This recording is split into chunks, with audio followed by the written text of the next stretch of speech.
दोस्तों नमस्कार। स्वागत है आपका हमारे इस YouTube मंच पर। दोस्तों, बिहार के मुख्यमंत्री नीतीश कुमार 30 मार्च तक इस्तीफा दे सकते हैं। वो इस्तीफा विधान परिषद से देंगे या विधान परिषद के साथ साथ बिहार के मुख्यमंत्री पद से भी देंगे, इस पर सवाल बना हुआ है। लेकिन बड़ा सवाल यह है कि नीतीश कुमार का उत्तराधिकारी कौन है और उनके उत्तराधिकारी की रेस में क्या पर्ची वाला मुख्यमंत्री बीजेपी की तरफ से निकलेगा या जनता दल यूनाइटेड अब तक अपने मुख्यमंत्री पद पर अड़ी हुई है, वो निशांत कुमार को मुख्यमंत्री बनाने में कामयाब हो जाएगी। इन सारे सवालों के बीच बीजेपी से तकरीबन 2 दर्जन नाम सामने आ चुके हैं।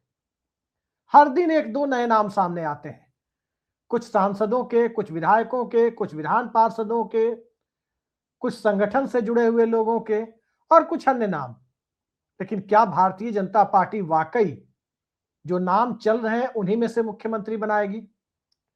बिहार के बारे में यह कहा जा सकता है कि बिहार में जो अगला लोकसभा चुनाव है वो 3 साल दूर है और जो अगला विधानसभा चुनाव है वो 4.25 साल दूर है।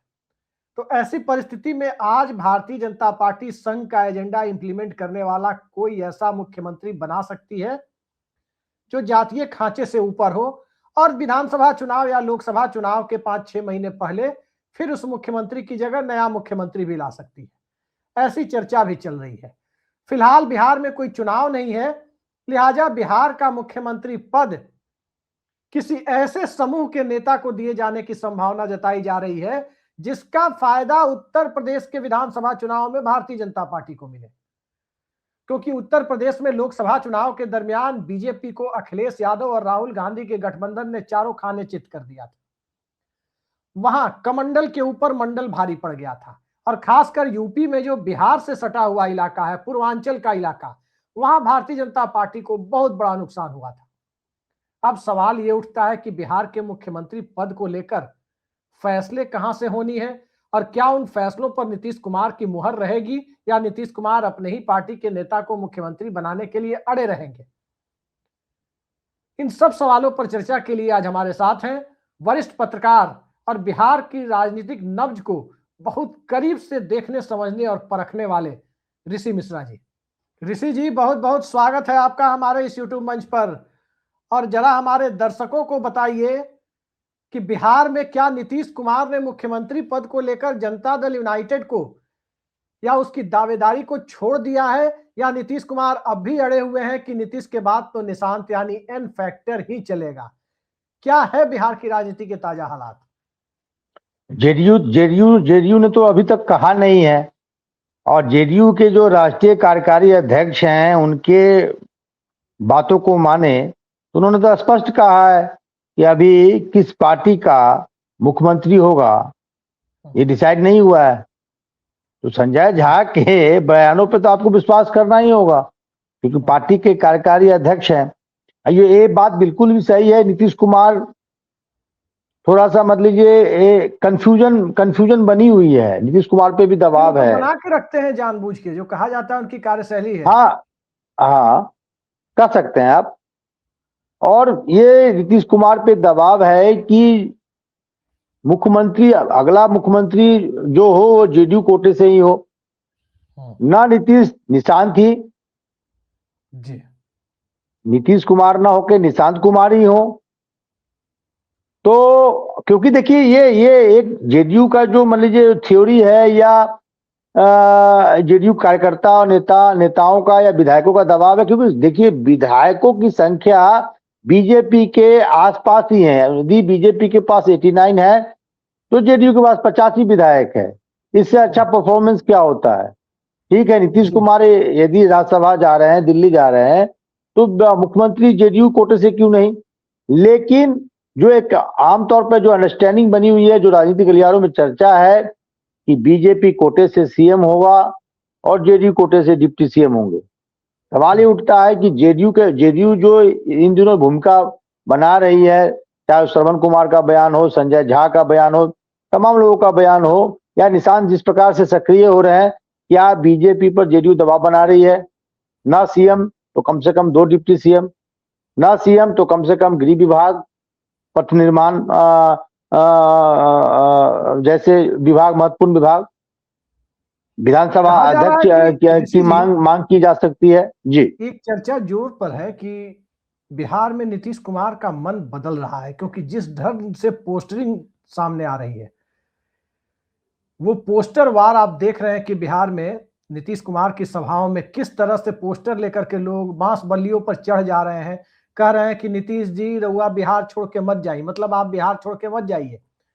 पोस्टर दिखा रहे हैं, उस पोस्टर को नीतीश कुमार मंगवा भी ले रहे हैं।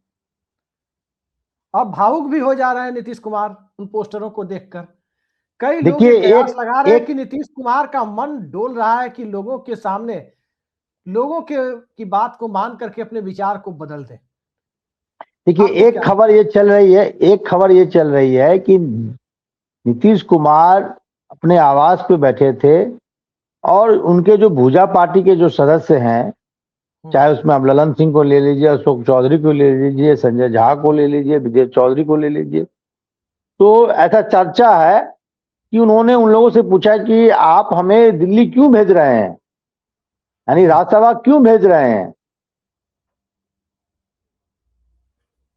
ऐसी चर्चा पटना के राजनीतिक गलियारों में है कि नीतीश कुमार ने अपने सहयोगियों से पूछा कि ऐसी क्या जरूरत आ गई कि आप लोग मुझे दिल्ली भेज रहे हैं, और जवाब किसी के पास जवाब नहीं था। उसके बाद ही ये लाइन लेंथ जो होता है क्रिकेट की भाषा में, संजय झा या तमाम नेताओं का बयान आपने देखा कि बदला है कि अभी मुख्यमंत्री तय नहीं हुआ है, किस पार्टी का मुख्यमंत्री होगा। यह तय है कि एनडीए का मुख्यमंत्री होगा, लेकिन जेडीयू का होगा या बीजेपी का होगा ये तय नहीं है। ये आप बड़ी खबर दे रहे हैं, क्योंकि चर्चा तो चल रही है कि कहीं नीतीश कुमार का मन ही ना बदल जाए कि नीतीश देखिए कुमार बिहार में रहने के लिए। मैं यूं ही नहीं कह रहा हूं, संजय झा के बयान को आप सुनिए, और उससे पहले जो संजय झा यानी नेताओं का जो बॉडी लैंग्वेज था उसको भी आप रीड आउट कीजिए, और उसके बाद उस बयान को देखिए जिसमें संजय झा ने कहा कि अभी यह तय नहीं हुआ है कि किस पार्टी का मुख्यमंत्री होगा। और नीतीश कुमार का इस्तीफा दिए हैं, नीतीश कुमार ने कहा है कि मैं इतने तारीख को इतने बजे इस्तीफा देने जा रहा हूं, या जेडीयू का कोई बयान ऑफिशियल बयान हो या जेडीयू के कोई बड़े नेता का बयान हो। एक चर्चा आज मैंने सुनी है ऋषि जी, मैं आपसे इस पर तवज्जो चाहूंगा कि आजकल नीतीश कुमार झारखंड से आने वाले जेडीयू के नेता सरयू राय से लगातार संपर्क में बने हुए हैं, और सरयू राय को नीतीश कुमार का पुराना विश्वस्त माना जाता है। वो बीजेपी में थे तब भी, और भाजपा समता का गठबंधन कराने में भी उनकी भूमिका को बड़ा माना जाता है। सरयू राय के से नीतीश कुमार के संपर्क में होने की बात जब कही जा रही है, किस तरह के फैसले की उम्मीद आप करते हैं? देखिए नीतीश कुमार पे दबाव तो है, चाहे वो सरयू राय की तरफ से हो या जेडीयू के एक खास वर्ग, चाहे विजेंद्र यादव हो। की तरफ से क्या दबाव है कि मत जाइए छोड़ के? हाँ बिल्कुल, सरयू राय का आपने पहले भी बयान देखा होगा कि ठीक है नीतीश कुमार जा रहे हैं लेकिन जाने की जरूरत नहीं है। जब ये चर्चा होली के दिन मतलब एक खबर फैली कि नीतीश कुमार राज्यसभा जा सकते हैं, मुख्यमंत्री पद से इस्तीफा दे सकते हैं, तो सरयू राय का बयान आया था, आप उस बयान को चला सकते हैं, देख सकते हैं। और सरयू राय और नीतीश कुमार का क्या रिलेशन है कहने की जरूरत नहीं है। वो वाकया मैं आपको बता दूं, जब ललन सिंह को नीतीश कुमार के सामने में लालू यादव ने कमरे से निकाल दिया था, तो उस गुस्से का कारण सरयू राय ही थे। सरयू राय ने उस समय के सरकार के विरुद्ध एक आर्टिकल लिखा था उनके कामकाज को लेकर। तिवारी ने पोस्ट लिखा है वो जी, क्योंकि वो शिवानंद तिवारी ने लिखा है, हम लोग भी जानते हैं, पत्रकार हैं, हालांकि वो वहां मौजूद थे। उस बैठक में बिरसिंह पटेल भी थे, नीतीश कुमार थे, ललन सिंह थे, और ललन सिंह को लालू यादव एक बार इशारा करते हैं कि घर कमरे से बाहर चले जाओ, तो शायद वो नहीं समझ पाते हैं, तो दूसरी बार लालू यादव बहुत जोर देकर कहते हैं कि तुम कमरे से बाहर चले जाओ। उसके बाद क्या हुआ आप सब जानते हैं। तो सरयू राय नीतीश कुमार का जो एक केमिस्ट्री है, पॉलिटिकल केमिस्ट्री है, एक बॉन्डिंग है, अब इसमें कहने की जरूरत नहीं है। और कोई भी आदमी, चाहे वो दादा हो यानी वशिष्ठ नारायण सिंह हो, चाहे एक यादव है, नाम भूल रहे हैं, वो पुराने नेता है, विजेंद्र यादव, एक और यादव नेता है जिनसे कल निशांत कुमार ने मुलाकात की है, वयोवृद्ध नेता है, विजेंद्र यादव, एक और है नाम मैं भूल रहा हूँ, मधेपुरा साइड पे है। नरेंद्र हाँ, नरेंद्र नारायण यादव। तो ऐसा एक वर्ग है जेडीयू में, वो नहीं चाहते हैं कि नीतीश कुमार जाएं, और जाएं तो निशांत कुमार को सीएम बना के जाए। अच्छा, एक बात आप कह रहे हैं कि निशांत कुमार सीएम बने, ठीक है। निशांत कुमार अगर जनता दल यूनाइटेड की सरकार बनती है, मतलब जेडीयू की लीडरशिप पे सरकार बनती है, तो आपका मानना है कि निशांत को छोड़कर कोई दूसरा मुख्यमंत्री नहीं बनेगा? आपके कहने का मतलब ये है? फिर पार्टी टूट जाएगी। यदि निशांत के अलावा आप किसी को सीएम बना दीजिएगा, तो क्या लगता है कि पार्टी को यूनाइट रखने में जो लीडरशिप है वो सफल हो पाएगी? मुझे नहीं लगता। देखिए, जिस प्रकार से कांग्रेस में गांधी परिवार कांग्रेस को बांध कर रख सकती है, उसी तरह जो तमाम जो रीजनल फोर्स है, अब आप कहिएगा कि यूपी में समाजवादी पार्टी के तरफ से किसी अन्य को मुख्यमंत्री चेहरा बना दिया जाए, या किसी अन्य को राष्ट्रीय अध्यक्ष बना दिया जाए, समाजवादी पार्टी कितने दिनों तक चल पाएगी? जी, बिल्कुल सही कह रहे हैं। या राजद में तेजस्वी यादव को छोड़कर किसी अन्य को बना दिया जाए, राजद कितने दिनों तक चल पाएगी? तो ये समझने की बात है। लेकिन बीजेपी का भी अपना एक अलग प्लान है। बीजेपी की तरफ से आपने कोई बयान सुना नहीं होगा। चल मतलब नपातुला एक दो बयान आए हैं, लेकिन ना आप बीजेपी के टॉप लीडरशिप के तरफ से, या जो स्टेट के जो टॉप लीडरशिप है उनके तरफ से मुख्यमंत्री को लेकर क्या अगला मुख्यमंत्री कौन होगा, क्या प्लान होगा, क्या कैबिनेट का स्वरूप होगा, कोई बयान आपने नहीं सुना। लेकिन तैयारी चल रही है, पटना से लेकर दिल्ली तक, और बीजेपी बड़ी तैयारी कर रही है। मैं आगे में बताऊंगा यदि आप मुझसे पूछेंगे तो। बीजेपी की तैयारी की बात आप कर रहे हैं। एक चर्चा कई दिनों से चल रही है कि भारतीय जनता पार्टी बिहार में महिला मुख्यमंत्री के प्रयोग को आगे बढ़ा सकती है। और महिला मुख्यमंत्री की बात जब से सामने आ रही है, तो 3-4 नाम तो हम लोग सुन चुके हैं। महिला मुख्यमंत्री वाली चर्चा के बाद हमारा अगला सवाल जो होगा, खैर उस पर बाद में आएंगे बाकी कौन है, लेकिन महिला मुख्यमंत्रियों के लिए जो नाम चल रहा है, जरा उन नामों पर हम आपसे तवज्जो चाहेंगे, क्योंकि कई सारे नाम हैं। एक नाम चल रहा है रमा निषाद का, जो जयनारायण निषाद जो जनता दल से गए हैं, भाजपा में गए थे, उनकी बहू है, मंत्री भी है। एक नाम चल रहा है श्रेयसी सिंह का, एक नाम चल रहा है धर्मशीला गुप्ता का। मोटे तौर पर महिलाओं के बीच से बीजेपी के अंदर से 3 नाम आ रहा है। मैंने कई लोगों से पूछा कि जो बाकी 2 नाम है, अब धर्मशीला गुप्ता के साथ तो यही है कि पीएम और सीएम की जाति अगर एक हो जाएगी तो बिहार में एक बड़ा मुद्दा बन जाएगा कि ये जातिवाद कर रहे हैं प्रधानमंत्री। विपक्ष के पास मौका हो जाएगा आरोप लगाने का। श्रेयसी सिंह आएंगी तो लोग कहेंगे कि देखिए अपर कास्ट के हाथ में सत्ता सौंप दी। हालांकि चुनाव अभी तुरंत नहीं है कोई बिहार में, चुनाव तो अभी 3 साल दूर है लोकसभा के, और 4.25 साल दूर है विधानसभा के। तो एक श्रेयसी सिंह का नाम है, एक नाम रमा निषाद का आ रहा है। ये महिला मुख्यमंत्री वाली बात, क्या बिहार के चुनाव में महिला वोट बैंक ने जिस प्रकार से बाजी पलटी है उसको देख के आ रहा है, या कोई नया समीकरण है? देखिए, बीजेपी और संघ का यह रणनीति है कि एक तीर से कई शिकार किया जाए। महिला मुख्यमंत्री भी हो, ईबीसी भी हो, तो अति पिछड़े को भी साथ दिए, आधी आबादी को भी साथ दिए। आधी आबादी किसका वोट बैंक है बिहार में? नीतीश कुमार का। बीजेपी तभी मजबूत होगी जब जेडीयू कमजोर होगा, और जेडीयू तब कमजोर होगा कि तब जेडीयू के जो आधार वोट हैं वो बीजेपी की तरफ शिफ्ट करेंगे। और जेडीयू का आधार वोट क्या है? अति पिछड़ा, ईबीसी, महिला। तो जो ये आपने जो प्रश्न पूछा है बहुत महत्वपूर्ण है। और जब ये मुख्यमंत्री डिसाइड होंगे तो ये जो आप प्रश्न पूछ रहे हैं उस समय दर्शक याद करेंगे कि अभिषेक जी ने क्या सवाल किया था। महिला प्लस ईबीसी बड़ा फैक्टर हो सकता है। मैं नहीं कह रहा हूं कि धर्मशीला गुप्ता मुख्यमंत्री होने जा रही है, या रमा निषाद, या एक्सवाइजेड जो मुख्यमंत्री होने जा रही है, लेकिन ये एक फैक्टर जब मुख्यमंत्री भाजपा के जो शीर्ष लीडरशिप है डिसाइड करने बैठेंगे, तो ये एक इंपॉर्टेंट फैक्टर होगा अभिषेक जी कि महिला भी हो, ईबीसी भी हो। तो नीतीश के बदले एक अति पिछड़ा, और नीतीश के जो वोट बैंक है आधी आबादी, उसको भी टारगेट करते हुए नजर आएंगे। हालांकि मैं आपको बता दूं 25 मार्च को दिल्ली में संभवतः राष्ट्रीय कार्यालय में ही संघ और भाजपा के टॉप लीडरशिप की बैठक हुई है, जिसमें 3 फैक्टर मुख्यमंत्री चयन को लेकर 3 फैक्टर रखे गए हैं, जिसमें एक फैक्टर है क्यों ना किसी दलित को मुख्यमंत्री बना दिया जाए। मैं उस सवाल पर आ रहा हूं, मैं उस सवाल पर आऊंगा। नहीं, मैं सुन लीजिए, मैं खत्म नहीं कर रहा, सुन तो लीजिए। एक फैक्टर है कि ईबीसी और तीसरा है कि महिला। चलिए, आपका कुछ सवाल।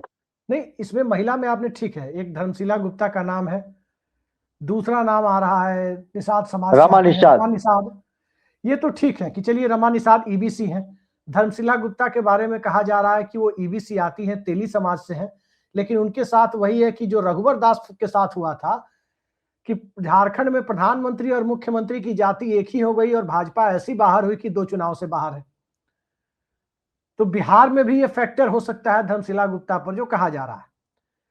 अब एक तीसरा नाम जो महिला तो है लेकिन ईबीसी समाज से नहीं है, श्रेयसी सिंह का नाम आ रहा है, जो उसमें कहा जा रहा है कि एमवाई में युवा। अच्छा, उसमें कहा जा रहा है कि उत्तर प्रदेश में अगर भाजपा को मुख्यमंत्री का चेहरा चुनाव के पहले बदलना होगा, वहां किसी ओबीसी या कुर्मी समाज से मुख्यमंत्री चुनाव के पहले बनाना होगा, तभी श्रेयसी सिंह पर दांव खेला जाएगा। इस लॉजिक में कितना दम है? बिल्कुल, आपने बिल्कुल सही कहा है। यदि योगी आदित्यनाथ को रिप्लेस करने का प्लान यदि भाजपा का होगा, जो मुझे लगता है कि संभव नहीं है, क्योंकि योगी आदित्यनाथ के पीछे संघ मजबूती के साथ खड़ी है। और यदि संघ का नहीं चला, और ये एक फैक्टर हो सकता है कि यदि योगी आदित्यनाथ को रिप्लेस करके किसी पिछड़े चेहरे पे दाव लगाया जाए, तब यदि ये रणनीति होगा तो हो सकता है कि श्रेयसी सिंह का नाम तब टॉप पे हो, क्योंकि राजपूत के बदले राजपूत को ही रिप्लेस किया जाएगा। यदि आप यूपी में एक राजपूत जो ठाकुर समुदाय से योगी आदित्यनाथ आते हैं उनको रिप्लेस करते हैं, तो कहीं ना कहीं आपको एडजस्टमेंट करना होगा, मैसेज देना होगा जी। वैसे भी तो बिहार में ऐसे स्थिति में श्रेयसी सिंह का नाम आ सकता है। लेकिन किसी विधायक का आप यदि इस फैक्टर पे आप ना चयन करें कि वो सिर्फ ठाकुर समुदाय से है, योगी आदित्यनाथ को रिप्लेस करना है, पार्टी उसको लेकर क्या सोचती है? क्या वो फ्यूचर पार्टी का है राज्य में? बिहार में श्रेयसी सिंह को यदि मुख्यमंत्री बनाते हैं तो इससे कितना फायदा होगा? हालांकि 33 विधायक हैं ठाकुर समुदाय से और कोई महत्वपूर्ण पद पे अभी नहीं है। दोनों डिप्टी सीएम आप देख रहे हैं जी, एक कुशवाहा समाज से है, एक भूमिहार समाज से है, विधानसभा अध्यक्ष आप देख ही रहे हैं। तो बड़े पद पे ठाकुर समुदाय का कोई व्यक्ति बिहार में नहीं है। जी, कैबिनेट में भी नहीं है बिहार से, कैबिनेट में तो हाँ, राजीव प्रताप रूडी किस प्रकार से साइड लाइन है कहने की जरूरत नहीं है, बड़े चेहरा है नो डाउट। तो ये समझने की जरूरत है। तो ऐसी स्थिति में श्रेयसी सिंह का नाम आ सकता है। अभिषेक जी, आपने बिल्कुल 3 जो नाम आपने बताए हैं, ये गंभीर रूप से इन तीनों का नाम चल रहा है। रमा निषाद का इसलिए चल रहा है क्योंकि एक फैक्टर आपको मुकेश सहनी भी है, और करीब यदि पूरे मल्लाह समुदाय को यदि ऐड कर दें तो 10-12% का चंक बनता है। जी, अच्छा ठीक है, महिला मुख्यमंत्री की चर्चा तो हो गई, संभावित मुख्यमंत्री की। अब भारतीय जनता पार्टी और मेरे लिए तो खुशी की बात होगी, रमा निषाद बनेंगी तो मेरी विधायक भी है। आपके विधायक है चलिए खैर, आपकी विधायक बने, आपके सांसद का भी नाम मुख्यमंत्री के लिए चल रहा है। हाँ, उसी सवाल पे मैं आ रहा हूँ, उसी सवाल पे आ रहा हूँ। महिलाओं के बीच से बिहार के मुख्यमंत्री की बात है तो एमवाई समीकरण को बीजेपी साधना चाहती है, जो अभी आपने बताया। एमवाई मतलब मुस्लिम यादव नहीं, महिला प्लस युवा। अब रमा निषाद धर्मशिला गुप्ता में महिला फैक्टर है और साथ साथ ईबीसी फैक्टर है, श्रेयसी सिंह में महिला फैक्टर है, युवा फैक्टर है। तो ये बीजेपी देख रही है, अब प्लस उत्तर प्रदेश की राजनीति का एक फैक्टर है। अब अगला सवाल जो ये है कि बिहार में भारतीय जनता पार्टी पुरुषों के बीच से मुख्यमंत्री का चयन करती है, उसमें कई सारे नाम चल रहे हैं। कुछ लोग नागपुर तक की दौड़ लगा रहे हैं, इसलिए लगा रहे हैं क्योंकि चर्चा चल रही है कि मोदी साहब ने मोहन भागवत के ऊपर छोड़ दिया है, क्योंकि वो बिहार में लंबे समय तक प्रांत प्रचारक जैसी जिम्मेदारी को निभा चुके हैं, तो बिल्कुल सही सुना छोड़ दिया है। जी, वहां भी कुछ लोग दौड़ रहे हैं, और जब वहां दौड़ लग रही है, दिल्ली दौड़ लग रही है, तो वहां पर तो फिर एक बहुत बड़ी कतार खड़ी हो जा रही है कि कौन बनेंगे। कई कई पूर्व प्रदेश अध्यक्ष, संजय जायसवाल, दिलीप जायसवाल, मौजूदा प्रदेश अध्यक्ष संजय सरावगी, आपके मुजफ्फरपुर के सांसद राजभूषण चौधरी निषाद, अति पिछड़ा कोटे से, इसके साथ केंद्रीय साथ मंत्री भी डिप्टी है। सीएम, हाँ केंद्रीय मंत्री भी हैं, डिप्टी सीएम, दोनों डिप्टी सीएम सम्राट चौधरी और विजय सिन्हा। इसके बाद नित्यानंद आप राय देखें, नित्यानंद राय केंद्र में मंत्री हैं, वो भी हैं कि लालू अमित शाह के यादव से करीबी यादव है। वोट बैंक को खींच करके भाजपा के पाले में लेकर आएंगे।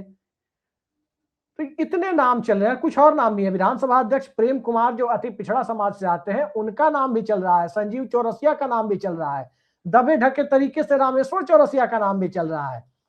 इतने नाम और कुछ और नाम इसमें आ रहे हैं। उसको भी अगर आप दे, एक अभय गिरी है, कहा जाता है कि कहीं संगठन मंत्री है पूर्वोत्तर में, पूर्ण रूप से रहने वाले मिथिला इलाके के हैं, उनका भी नाम है। तो क्या लगता है भारतीय जनता, लेकिन इन सारे नामों में आप देखें तो पैन बिहार जो सम्राट चौधरी की छवि बनी है हाल के दिनों में, पुरानी बातों को भूल जाइए, जो डिग्री पर सवाल और तमाम तरह की बातें लोग कर रहे थे, चुनाव के समय चल रहा था, उसको एक तरफ किनारे रखिए। आज की परिस्थिति में सम्राट चौधरी पुरुषों के बीच में फ्रंट रनर दिखाई दे रहे हैं ऋषि जी, कि अगर भाजपा पुरुषों से मुख्यमंत्री बनाती है तो सम्राट चौधरी ही मुख्यमंत्री हो सकते हैं। लेकिन बाकी दावेदारों की मौजूदगी में सम्राट चौधरी और बाकी दावेदारों को आप किस तरह देखते हैं जी? अभिषेक जी, मैंने आपको पहले भी बताया कि 25 मार्च को संघ और भाजपा के बड़े नेताओं के साथ बैठक हुई थी, जिसमें 3 पैरामीटर मोटा मोटी रखा गया है कि इस आधार पे अगला बिहार के मुख्यमंत्री के नाम का चयन हो। एक तो है एससी वर्ग, क्योंकि देखिए एससी वर्ग करीब करीब 19-20% के आसपास है, और तर्क ये है कि यदि किसी एससी वर्ग से आने वाले व्यक्ति को आप मुख्यमंत्री बनाएंगे तो आप पंजाब के साथ साथ पश्चिम बंगाल, जिसमें पश्चिम बंगाल में भी एससी समाज की ठीक ठाक भूमिका है, और उत्तर प्रदेश, एक साथ उत्तर प्रदेश, पंजाब और आप बंगाल को साधने का प्रयास करेंगे। उसमें 2 ऐसे व्यक्ति हैं जिनका नाम जबरदस्त ढंग से चल रहा है, जिसमें एक जनक राम है जो पूर्व सांसद है, पूर्व मंत्री है, एससी समाज के बड़े नेता हैं। दूसरा नाम है गुरु पासवान का, जिसका नाम सुनकर आप भी आश्चर्य हो जाएंगे। अभी फिलहाल भाजपा के राष्ट्रीय प्रवक्ता है, हालांकि न वह विधायक है, न विधान परिषद सदस्य, न सांसद है। गुरु पासवान एक युवा चेहरा, और बीजेपी, आप जानते हैं कि बीजेपी एक्सपेरिमेंट करने के लिए जानी जाती है। किसी भी एक ऐसे व्यक्ति को अब उठा के राष्ट्रीय अध्यक्ष बना दिया, किसी ऐसे व्यक्ति को जो कभी विधायक बनने की लालसा रही हो उनको मुख्यमंत्री राजस्थान में बना दिया। मध्य प्रदेश, छत्तीसगढ़ में आपने देखा ही। तो गुरु पासवान का भी नाम चल रहा है। दूसरी तरफ आपने अभय गिरी का नाम कहा। अभय गिरी संघ के पसंद हो सकते हैं। अभय गिरी आसाम में अभी संगठन का काम देख रहे हैं, शायद संगठन महामंत्री हैं वहां, और उनके लिए हेमंत बिस्व शर्मा भी पैरवी कर रहे हैं। ये लेटेस्ट डेवलपमेंट बता दूं, असम के जो मुख्यमंत्री हैं उन्होंने भी उनके लिए पूरा ताकत लगा रखा है कि अभय गिरी को मुख्यमंत्री बनाया जाए। तीसरे नाम है संजीव चौरसिया, जो दीघा से विधायक हैं, ईबीसी समाज से हैं। आपने रामेश्वर चौरसिया को लेकर भी चर्चा है, लेकिन रामेश्वर चौरसिया कितना फिट बैठ पाते हैं अमित शाह और नरेंद्र मोदी का जो एक अपना फार्मूला है। हालांकि यदि जिन नामों को हमने चर्चा किया उसमें सबसे गंभीर नाम यदि कहें तो रामेश्वर चौरसिया का है, लेकिन उसके बाद प्रेम कुमार का भी आपने देखा। एक प्रमोद कुमार चंद्रवंशी हैं जी, उनका भी नाम है प्रमोद कुमार चंद्रवंशी। तो ये जो चेहरे हैं वो राउंड अप हो रहे हैं बिहार के मुख्यमंत्री के लिए। और मैं आपको दावे के साथ कह रहा हूं सम्राट चौधरी और नित्यानंद राय, ये जो नाम चल रहे हैं, संभवतः ये नाम नहीं होंगे। क्या बात आप कर रहे हैं? बीजेपी आप बिहार के लिए एक बड़ा खुलासा कर रहे हैं कि सम्राट चौधरी और देखिए, नित्यानंद राय नहीं होंगे। अब बड़े पत्रकार जो हैं बिहार के, जो हैं वो चलाते हैं कि भाई फिक्स हो गया, तय हो गया है। अभी कुछ भी तय नहीं हुआ है। और मैं आपको दावे के साथ कह रहा हूं कि बीजेपी के जो सेंट्रल लीडरशिप है नीतीश कुमार के छत्रछाया से बाहर निकलना चाहते हैं। और मैं आपको एक बात और बता दूं, हो सकता है यदि नीतीश कुमार नहीं माने तो इफ एंड बट भी बीजेपी करने से पीछे नहीं हटेगी। यदि जिन नामों को लेकर बीजेपी गंभीर है और जिन नामों को आगे बढ़ाएंगे, यदि नीतीश कुमार उसको लेकर तैयार नहीं होते हैं तो इफ एंड बट, क्योंकि 117 इन लोगों के पास है और बाकी तोड़फोड़ करने में राजद के उन विधायकों पर बीजेपी का नजर है जो गैर यादव है, लेकिन ईबीसी है, गैर यादव ओबीसी है, उन पे नजर है अमित शाह जी की। तो एक मामला ये फार्मूला भी अमित शाह तैयार करके रखे हुए हैं। यदि नीतीश कुमार तैयार नहीं होते हैं तो बिहार में बड़ा प्रयोग आपको देखने को मिल सकता है। जी ऋषि जी, एक मामला चल रहा है कि बिहार में चूंकि एससी मुख्यमंत्री की, अनुसूचित जाति समाज से मुख्यमंत्री की बात पर भारतीय जनता पार्टी गंभीरता से विचार कर रही है, जो बात आप कर रहे हैं। मुझे किसी ने बताया कि एक विधायक है कृष्णनंदन पासवान, चौथी बार के विधायक है और एससी समाज से बीजेपी के पास जो वरिष्ठतम चेहरे हैं उनमें से। पहले वो जनता दल यूनाइटेड और लोक जनशक्ति पार्टी में भी थे, आरएसएस रूट से नहीं है। कुछ लोग दबी जुबान से उन्हें डार्क हॉर्स बता रहे हैं, आपको क्या लगता है? देखिए, नाम तो बहुत चल रहे हैं, नाम जो है, देखिए बीजेपी इस बात को लेकर जरूर गंभीर है कि मुख्यमंत्री जो हो एससी समाज से हो, यदि एससी समाज से नहीं हो तो महिला हो, ईबीसी समाज से हो। तो इस पे, क्योंकि सोशल इंजीनियरिंग, बीजेपी को सोशल इंजीनियरिंग करना है, अपने जो आधार हैं उसको एक्सपैंड करना है, अपने बलबूते अगला जो सरकार, मतलब 30 में जो विधानसभा चुनाव होगा उसमें वो अपने बलबूते, किसी जेडीयू, किसी लोजपा, किसी उपेंद्र कुशवाहा की जरूरत ना हो जी। तो उसको लक्ष्य में रख के बीजेपी प्रयोग करेगी। उसमें हो सकता है कृष्णनंदन पासवान का भी लॉटरी लग जाए। आप इन दिनों देख रहे हैं ना, संजीव हंस पे एक पुराने मामले जब रामविलास पासवान की वो सचिव हुआ करते थे, 1 करोड़ का मामला, किसको साधने के लिए संजीव हंस के पुराने मामले खोले जा रहे हैं। और मैं आपको एक स्टोरी और बता दूं राज्यसभा चुनाव को लेकर कि चिराग पासवान ने स्पष्ट बीजेपी हाईकमान को कह दिया कि उपेंद्र कुशवाहा यदि 5वां उम्मीदवार होंगे तो हम अपने विधायकों की गारंटी नहीं ले सकते।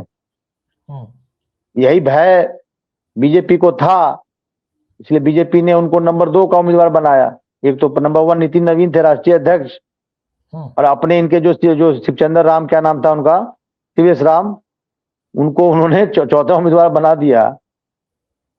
चिराग पासवान तमाम चीजें आप कर रहे हैं, उनके विधायकों का क्या कहिएगा? डिपार्टमेंटल कैलेंडर जारी होता है, उसमें अपने पूरे परिवार की फोटो लगवा देते हैं। अरे भाई, बहुत चर्चा में है, कोई संजय सिंह है उनके मंत्री जी, मंत्री बनाना ही था चिराग जी, किसी और को बनाते। अब ये बिल्डर और ये क्या क्या क्या खेल चलता है आप जानते हैं, आप तो बड़े पत्रकार हैं बिहार में, तो ऐसे लोगों से बचना चाहिए। चिराग पासवान अच्छे नेता हैं, युवा नेता हैं, अच्छा सामाजिक आधार है उनका। देखिए, इस बात पर आपसे मेरी असहमति है और दर्शकों के सामने इस असहमति को मैं प्रकट करता हूं। चिराग पासवान युवा है, इस बात से हम पूरी तरह सहमत हैं, लेकिन चिराग पासवान युवा नेता है, इस बात से हम रत्ती भर भी सहमत नहीं है, क्योंकि उनमें नेता वाला वो जो एक पॉलिटिकल माइंडसेट होता है, वो अब तक उनके क्रियाकलाप में मुझे कहीं दर्शन नहीं हुआ है। युवा है, इस बात को मैं मानता हूं, लेकिन युवा होना और युवा नेता होना दोनों दो बातें हैं। बहुत सारे लोग, निशांत कुमार आए हैं, निशांत कुमार आगे चल करके सफल होंगे विफल होंगे वक्त बताएगा, लेकिन निशांत कुमार को अभी हम तेजस्वी यादव की कतार में नहीं रख सकते। तेजस्वी यादव चुनाव हारे चाहे जो हुआ, लेकिन तेजस्वी यादव एक नेता के तौर पर एस्टेब्लिश हो चुके हैं, इसमें कहीं कोई दो राय नहीं है। चिराग पासवान अब भी एक नेता के तौर पर एस्टेब्लिश नहीं है, वो बिना किसी बैसाखी के अपनी लोकसभा सीट पर जमानत नहीं बचा सकते। जो स्थिति है, जमानत बचाना मुश्किल हो सकता है उनको हाजीपुर में, अगर उन्हें भाजपा का या किसी दूसरे मजबूत साथी का इस गठबंधन या उस गठबंधन में अगर वो ना रहे तो चिराग पासवान की अभी स्टेबल हुए हैं बिहार की राजनीति में, ये उनके विधायकों की संख्या और टिकट देने के क्राइटेरिया को देख करके जाहिर हो जाता है। खैर, विषय ये नहीं है, हम विषय पर आ रहे हैं। आखिरी सवाल पर ऋषि जी, दो और ऐसे चेहरे हैं यदि जनरल कैटेगरी से यदि किसी को मुख्यमंत्री चुनना होगा तो एक नाम है, वो नीतीश मिश्रा का है जी, और अच्छे वो भी मंत्री भी साबित हुए थे वो। हाँ, नीतीश मिश्रा जी का नाम है। लेकिन एक एक एक बाबा है मिथिला के, वो भी झा जी हैं, लेकिन वो चाहते नहीं है, यही मैं बता दूं। तो झा जी से उनको निपटना होगा। यदि जेडीयू से सहमति लेनी होगी तो झा जी उसमें टांग अड़ाएंगे। मिश्रा जी, झा जी को देखिए, दोस्ती कीजिए, मिलाइए दोस्ती हो। तो एक तो हो गया नीतीश मिश्रा, और दूसरा एक मिथिलेश तिवारी है, जी, संघ के नित्यानंद भी राय के वो साथ।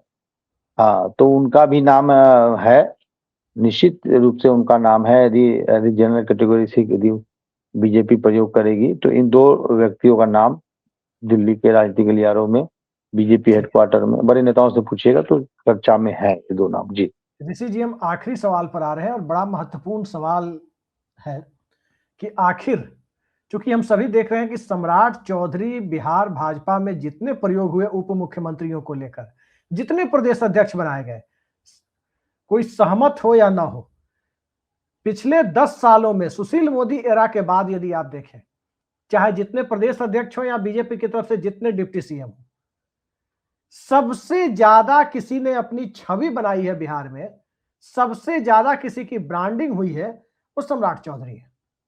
इस बात से हम इनकार नहीं कर सकते। फिर किस आधार पर और किस सूचना के आधार पर आप कह रहे हैं कि सम्राट चौधरी और नित्यानंद राय मुख्यमंत्री बनेंगे, इसमें संदेह है? आपको संदेह लगता है? देखिए, नित्यानंद राय तो सफल नहीं हो पाए जिस मकसद से बीजेपी ने उनको आगे बढ़ाया। बीजेपी को ये उम्मीद था कि यादव समाज में वो डेंट करेंगे, और उनको जो ताकत देनी चाहिए थी वो अमित शाह ने दिल खोल कर दिया, पार्टी ने दिल खोल कर दिया, उसमें ऐसा सफल होते हुए नहीं दिखे। जहां तक सम्राट चौधरी की बात है, तो सम्राट चौधरी में सामाजिक समीकरण के हिसाब से वो फिट बैठते हैं, लेकिन जिस प्रकार से नीतीश कुमार उनके लिए बैटिंग कर रहे हैं, ये उनके लिए एक कमजोरी मतलब एक कमजोर पहलू साबित हो सकती है यदि बीजेपी यदि उनको मुख्यमंत्री नहीं बनाते हैं तो। जैसे सुशील मोदी 2014 के बाद से जब बीजेपी का जो लीडरशिप में बदलाव आया, अमित शाह ने मोदी का युग आया, तो क्यों मतलब दूर होते गए? क्योंकि एक तो सुशील मोदी के पूर्व में कई ऐसे बयान थे नरेंद्र मोदी और अमित शाह को लेकर। दूसरी बात इनके बारे में ये था कि ये सुशील मोदी जो है बीजेपी के कम नीतीश कुमार के अधिक करीबी है, तो बीजेपी के नेता लेकिन काम नीतीश कुमार के लिए करते हैं। यही स्थिति सम्राट चौधरी के लिए बन रहा है, गाय बगाए। और देखिए मैं इसमें एक अपना हाइपोथेटिकल बात बता रहा हूं, हो सकता है गलत। नीतीश कुमार बहुत ही इंटेलिजेंट आदमी है, अपने समाज के किसी व्यक्ति को अगला मुख्यमंत्री नहीं होने देंगे, इसलिए वो बार बार पीठ ठोक रहे हैं सम्राट चौधरी के। आप देख रहे होंगे इन दिनों कि सम्राट चौधरी अब इन्हीं को संभालना है। नीतीश कुमार जानते हैं कि राजनीति के चाणक्य हैं वो, जिनके बारे में कहते हैं इनको आगे संभालना है उनको निपटा दिया जाता है। तेजस्वी यादव को देखे थे ना आप कि आप सब कुछ तो इन्हीं को देखना है, क्या हुआ? तो मुझे लग रहा है जिस प्रकार से नरेंद्र मोदी के बारे में कहा जाता है कि वो अमित शाह कितने भी करीबी हो, नरेंद्र मोदी नहीं चाहेंगे कि अगला प्रधानमंत्री कोई गुजरात से फिर से हो। वही नीतीश कुमार नहीं चाहते हैं कि कोई लवकुश समाज से आने वाला व्यक्ति अगला मुख्यमंत्री हो। ये मेरा मतलब विश्लेषण है, हो सकता मैं गलत हूं।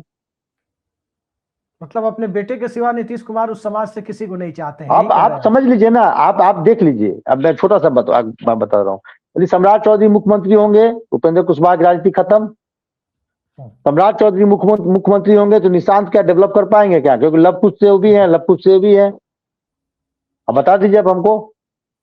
अब कोई एक समझदार नेता तब जब उनके अपने पुत्र को आगे बढ़ा रहे हैं, तो उस समाज से आने वाले दूसरे व्यक्ति को तो नहीं बढ़ाएंगे आगे।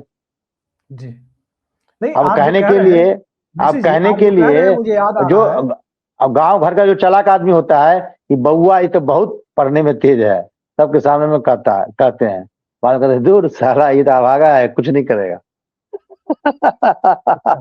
खैर ऋषि जी, वो अलग बात है। आप जो बात कह रहे हैं उसमें एक चीज मैं ऐड करना चाहूंगा कि जो बात आप कह रहे हैं कि निशांत कुमार को जब बनाना है तो नीतीश कुमार कभी नहीं चाहेंगे सम्राट चौधरी की।